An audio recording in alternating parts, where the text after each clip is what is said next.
Gérald Baconnier, vice-président de la Chambre d'agriculture depuis le début de l'année 2025, en charge de la commission environnement. Alors, je suis agriculteur à Saint-Pourçain-sur-Bèbre, sur une exploitation dédiée aux céréales et notamment au maïs, et aussi à l'irrigation, culture du maïs irrigué qui m'est chère, d'où ma participation dans cette commission environnement.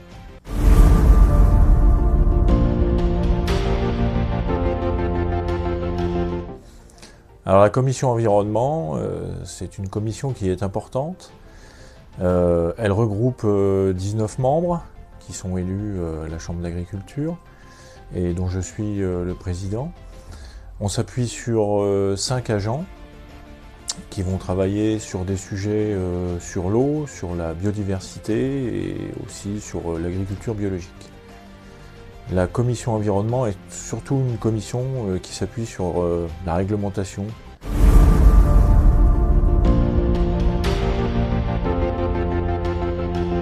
Plusieurs gros dossiers nous attendent. Un gros dossier, c'est l'étude HMUC sur l'axe Allier. Alors HMUC, hydrologie, milieu et climat. C'est une grosse étude sur laquelle nos agents bossent en lien avec le SAGE Allier, qui va déterminer pour la fin de l'année 2026 voire 2027 les volumes prélevables pour les irrigants entre autres. Autre gros dossier qui s'avance devant nous, le dossier des zones vulnérables. L'Allier n'est pas épargné, une cinquantaine de communes devraient en sortir, ce qui est bien, mais malheureusement une cinquantaine de communes devraient rentrer dans ce nouveau zonage, ce qui va imposer de nouvelles contraintes à ces agriculteurs. Alors nos agents planchent sur ce sujet en lien avec l'administration pour essayer de diminuer cet aspect réglementaire. Alors autre particularité de la présidence de la commission environnement, c'est que nous avons un poste au comité de bassin Loire-Bretagne. C'est un poste important pour la profession agricole. Double importance, il y a la révision du SDAGE pour la période 2027-2023 avec toutes les contraintes réglementaires que ça engendre sur tout le bassin Loire-Bretagne dont on fait partie.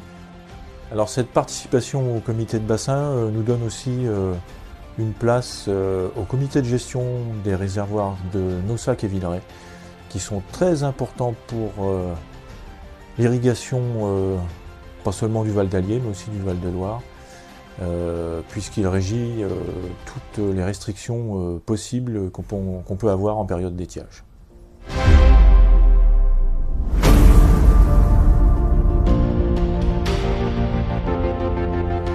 Alors le message il est clair, la Chambre d'agriculture à travers ses services et ses élus, elle va appuyer fortement auprès des politiques, mais aussi auprès des comités de gouvernance de l'eau, tels que les comités de bassin, les clés des sages, pour défendre avant tout l'intérêt économique de l'agriculteur.